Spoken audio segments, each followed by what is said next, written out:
After the fallout from last month's Supreme Court decision overturning Roe v. Wade, there's been a lot of discussion around what a post-Roe America is going to look like. One thing's become very clear. We're not returning to a pre-Roe America. In many ways, the Supreme Court ruling has opened the door to a much more dangerous, hostile, and aggressive environment for women's reproductive health as a whole. Vice President Kamala Harris addressed this in a speech in Atlantic City on Monday. What we are seeing around the country are extremist so-called leaders who are passing laws with the intention of criminalizing public health professionals, punishing women for making decisions that are intimate, private decisions that should be protected in terms of the privacy and the autonomy with which women should be able to live. So what exactly does she mean? How are we entering not just a period of potentially unsafe abortions, but also unprecedented criminalization? Take Louisiana. The governor there signed a law last month that makes mailing abortion pills to a resident of the state a criminal offense. Anyone caught sending a pill could face a $1,000 fine and up to 6 months in prison. Or look at Georgia and Alabama, where fetal personhood measures would give constitutional rights to an unborn fetus. If upheld, the National Advocates for Pregnant Women says pregnant people could be sued or prevented from engaging in travel, work, or any activity that is believed to create a risk to the life of the unborn. The different kinds of criminalization efforts around pregnancy aren't just mounting within state borders. Anti-abortion groups are seeking ways to criminalize interstate travel from states where abortion is banned to states where it remains legal. The New York Times' Jamelle Bouie tweeted, "I think we're heading for interstate legal conflict on a scale that Americans have not experienced since before the 1850 Fugitive Slave Act." The hostility of this political moment is also extending to healthcare providers and, as a result, to healthcare for pregnant women overall. For example, the Texas Medical Association is asking state regulators to step in after several hospitals in Texas turned away pregnant patients for delayed, complicated care efforts because they were worried about violating the state's abortion ban. Next door in Louisiana, lawyers for abortion providers there told a judge that the state's strict ban is so ambiguous that doctors have delayed certain types of medical care out of fear they'll end up in prison. Doctors could face 10 to 15-year sentences if they terminate a pregnancy that isn't, quote, medically futile. Something the doctors say is not an academic term with any clear meaning. With these legal new unknowns, some doctors say they're forced to step away during medical emergencies to call their lawyers very quickly before moving forward with treatment. That puts women's lives and health at risk, whether they're seeking an abortion or not.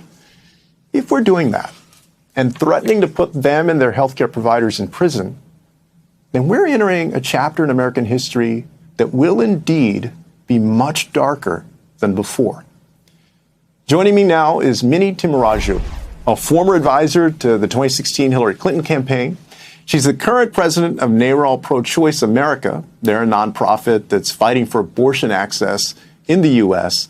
Minnie, welcome.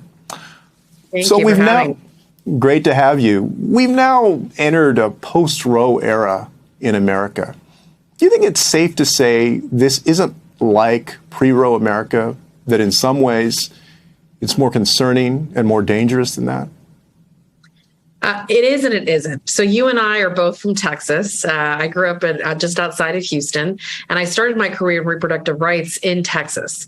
And I think it's really important to understand there are vast parts of this country that already were, where abortion rights were already eroded, where criminalization of pregnancy was already happening, and that for many marginalized communities, communities of color, immigrants, LGBTQ folks, access to abortion was already very challenging. And because of restrictions like the Hyde Amendment, access to abortion has really been for folks who can afford it. So it's important to note that while we're entering into a completely unknown world for abortion access in many ways, there were a lot of difficulties our folks were facing on the ground in places like Texas for a long time, especially folks from immigrant communities like you and I.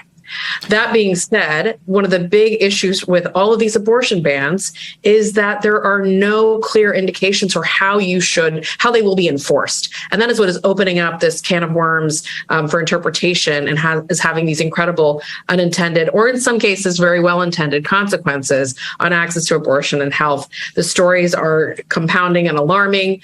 In our home state of Texas, a hospital refused to save a woman's life until her ectopic pregnancy ruptured. And Texas has meanwhile sued the Biden administration for the right to let pregnant people die rather than save them in these situations. Well, your point is well taken that vulnerable communities were already in many ways challenged, and now it seems even more people have become vulnerable since the Supreme Court's decision and these trigger laws and the criminalization of providing reproductive health care. So what are you and your organization most focused on right now? And what are you most worried about? We're most worried about these consequences across the country from these terrible abortion bans and restrictions and how poorly they are being enforced, how much confusion there is. But I'll be really candid. What we are focused on is elections. And here's why. You can look at states where Democrats are running the state, where you have a Democratic governor, you have a Democratic legislature. Let's look at California versus Texas. Let's look at New York versus, Indiana, where we see state governors, state attorneys general, state legislatures codifying Roe into their state constitution, pushing for aggressive clarification on what enforcement mechanisms can and should look like. In Michigan, Governor Gretchen Whitmer being very aggressive in challenging fake pregnancy centers who are peddling disinformation and misinformation to pregnant folks. So that's the contrast. And then you have states like our home state of Texas, but also where I currently live in Pennsylvania, where you have a Republican legislature jumping at the bit to pass a really, really problematic abortion ban. And the only thing stopping them is a Democratic governor. And a legislature that could flip next year and block abortion bans in the state. So we are laser beam focused on elections, both at the federal level, because we have to stop a federal abortion ban from passing. And Mitch McConnell has made it clear that is his intent, but also to protect pro-choice governors and elect more reproductive freedom champions in states up and down the ballot to prevent more problematic bans and constitutional amendments like we're seeing in Kansas that would revoke abortion access from the state constitution. So we are on the ground educating voters and working on making sure everyone knows the clear contrast between the parties. Well, and as you mentioned, what's happening in the states is so crucial. As important as the federal level is, what's happening at the state level is determining so much of whether there's access or not. And so in the absence of any federal legislation that protects the right to an abortion, what models are you looking at to help save this right for millions of women in America? You recently told the New York Times that California, and you mentioned it a second ago, that California has led the way in showing what a state can do proactively to protect abortion rights and access. You said this kind of forward-thinking action is more important than ever. What are they doing specifically that you'd like to see other states do or build on? They have been very aggressive about expanding access, investing in infrastructure for reproductive rights. They are looking at expanding funding for abortion, which is critical and huge and something you can do in a Democratic supermajority state. So that's really powerful stuff. I met with some appropriators in the California legislature last week, and they are actively looking for every angle, every tool they can to not only expand access, but fund access. And that's going to be so important because California is going to be flooded with cases from all over the country, and they know they have to build up their infrastructure in the state to meet that need. But I'll also say what they're doing is they are not stopping there. They are codifying. They have a ballot initiative that they put forward to codify Roe in their state constitution precisely to protect them from a federal abortion ban. So while that is an incredible step to take in a Democratic majority state, it is critical and it is incredibly forward thinking, and we'd love to see that in every state. Michigan's doing it as well. Vermont's doing it as well. But I think that's an important strategy in states where that's a viable strategy, because the opponents of abortion, like they're doing in places like Kansas and they're trying to do in Pennsylvania, are going to try to do the same. Well, on Tuesday, we saw some House Democrats stage an abortion rights protest at the Supreme Court. Some members of Congress were seen being escorted away by police, though at the moment it's unclear whether they've been formally arrested. But is this something we need to see more of our elected officials doing?